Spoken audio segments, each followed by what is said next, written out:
गूंगी बहू अंधी सास। एक परिवार में 5 लोग थे। ओम प्रकाश, उनकी पत्नी सुमित्रा, बहू भावना, बेटा राहुल और एक थी उनकी बेटी प्रियंका। वैसे तो ओम प्रकाश और सुमित्रा के घर में सब कुछ ठीक ठाक था, लेकिन सुमित्रा की एक आदत थी। घर में कुछ भी गलत या सही हो तो वो किसी से कुछ नहीं कहती। और भावना स्वभाव की इतनी सीधी सादी थी कि अगर कोई उसके साथ गलत भी करता तो भी वो उसे कुछ नहीं कह पाती। इसी के चलते प्रियंका और राहुल घर में मनमानी चलाते रहते, क्योंकि घर को संभालने वाली औरतें इस तरह से रहती थी जैसे वो गूंगी और अंधी हो। माँ, मैं अपनी सहेलियों के साथ पिकनिक पर जा रही हूँ। ठीक है बेटा, चली जाओ। और मुझे आने में रात हो जाएगी, देर से ही आऊंगी मैं।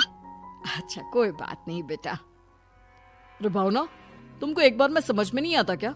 नाश्ते में फिर से पराठे बना के रख दिए। कितनी बार तुमसे कहा है कि मेरे लिए ढंग का नाश्ता बनाया करो।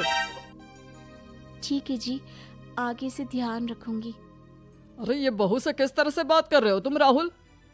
अरे तो और क्या करूं पापा, इसको कही बात एक बार में समझ में ही नहीं आती। सुमित्रा, तुम अपने बेटे को समझाती क्यों नहीं? बहू से बात करने का ये क्या तरीका है? अरे जिसकी जैसी मर्जी आए करो, मुझे क्या। भावना बेटा, तुम भी तो कभी कुछ कहा करो। इस तरह क्यों सबकी बातें सुनती रहती हो? कोई बात नहीं पापा जी, सब ठीक है। रात को काफी देर तक प्रियंका घर नहीं आती और जब वापस लौट कर आती है तो एक लड़की के साथ बाइक पर बैठकर सुमित्रा और भावना दोनों ही प्रियंका को लड़की के साथ देख लेते हैं। आज तो जोर से डांट पड़ने वाली है, लेकिन मैं डर क्यों रही हूँ? माँ तो सब कुछ देखकर भी अंधी बनी रहती है। और रही बात भाभी की, वो किसी को कुछ नहीं बताने वाली। कहने को भगवान ने आवाज दी है, लेकिन गूंगी है गूंगी। अरे प्रियंका बेटा, इतनी रात को कॉलेज से लौट कर आ रही हो? कहाँ गई थी तुम? पापा, वो सहेली के घर पर थी, पढ़ाई करने के लिए रुक गई थी। अच्छा, ठीक है, जाओ अपने कमरे में जाओ और सो जाओ। सुमित्रा ने अपनी बेटी को एक लड़की के साथ इतनी रात को आते देखकर भी उससे कुछ नहीं कहा और भावना ने भी इस बारे में किसी से कोई बात नहीं की। कुछ दिनों के बाद मामा जी का फोन आया था। उन्होंने प्रियंका के लिए कोई रिश्ता ढूंढा है। लड़के वाले उसे देखने आ रहे हैं। अरे मुझे नहीं करनी शादी वादी, किसी लड़की को बुलाने की कोई जरूरत नहीं है। ये तुम क्या कर रही हो प्रियंका बेटा? तुम्हारी शादी की उम्र हो चली है और तुम्हारे मामा जी ने बहुत अच्छा रिश्ता बताया है। पापा, अब जिद क्यों कर रहे हैं? और आप क्यों मेरी मर्जी के खिलाफ शादी कराना चाहते हैं? अरे माँ, इसको समझाइए ना। आपकी बेटी, आप तो बस चुपचाप सब कुछ होते हुए भी देखती रहती हैं। अरे तो क्या कहूँ, और मेरे कहने से क्या हो जाएगा? वैसे भी गलत क्या हो रहा है, सब कुछ सही तो है। भावना बहू, देखो तो प्रियंका हमारी बात नहीं समझेगी, लेकिन वो तुम्हारी हम उम्र है।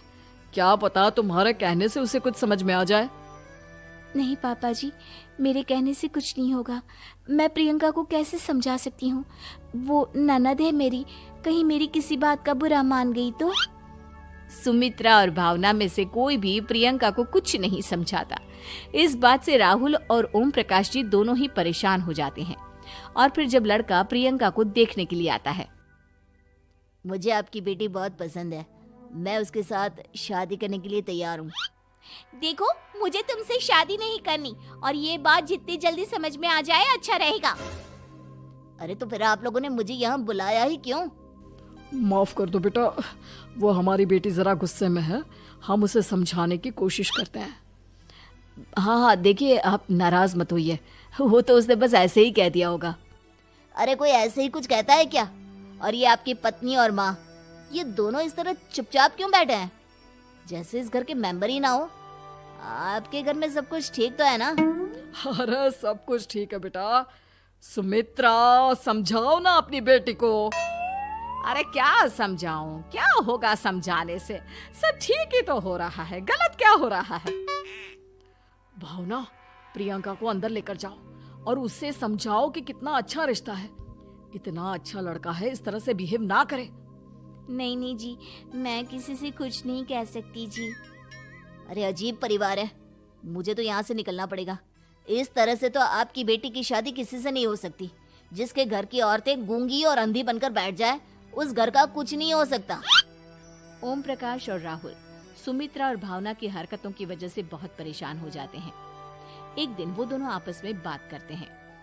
पापा, समझ में नहीं आता कि भावना और माँ को कैसे समझाया जाए। सही कहते हो बेटा, तुम और मैं काम के सिलसिले में सारा दिन घर के बाहर रहते हैं और घर की दोनों औरतें जिन्हें सारा घर संभालना चाहिए गूंगी और अंधी बनकर बैठी हैं। पापा आप ही बताइए इसका क्या उपाय है।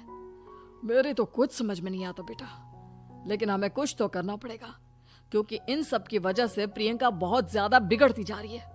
तुमने देखा उसे किस तरह से बिहेव किया था। अरे लेकिन पापा हम करेंगे क्या? हमें एक नाटक करना होगा।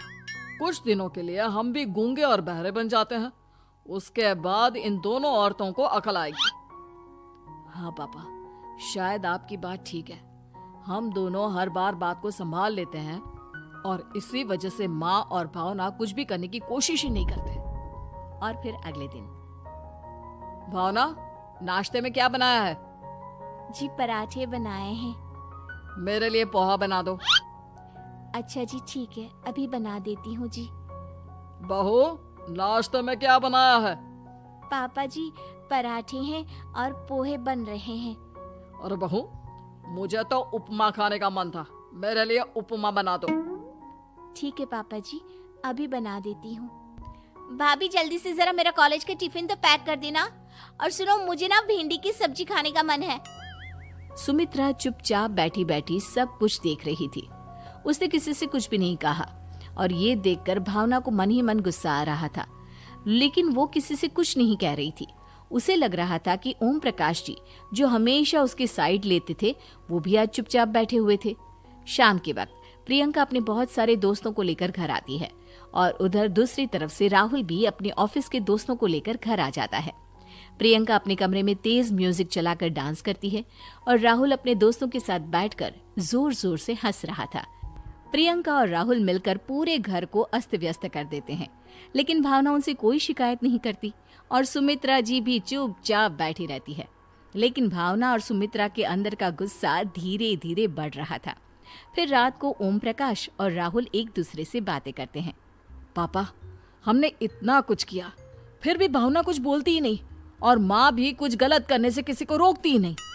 तुम चिंता मत करो बेटा, इन दोनों के अंदर का गुस्सा भर रहा है और बहुत जल्दी बाहर आने वाला है।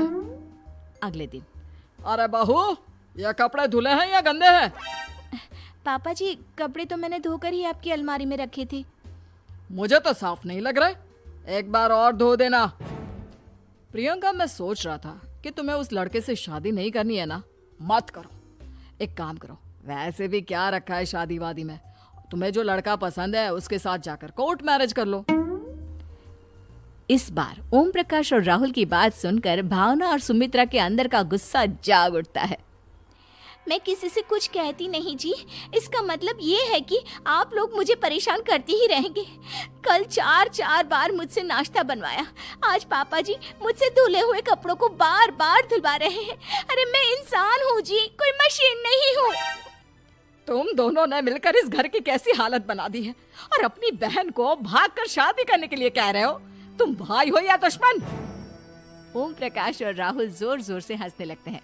अरे इसमें हंसने की क्या बात है? हम लोग यहाँ इतने परेशान हो रहे हैं जी, तुम लोगों को ऐसी हरकत करने के बाद भी हंसी आ रही है। ये क्या कर रहे हैं जी आप दोनों?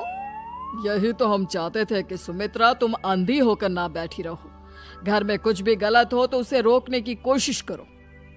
और भावना, तुम अपने साथ हो रहे गलत व्यवहार पर भी कभी मुंह नहीं खोलती, ये सही बात नहीं है।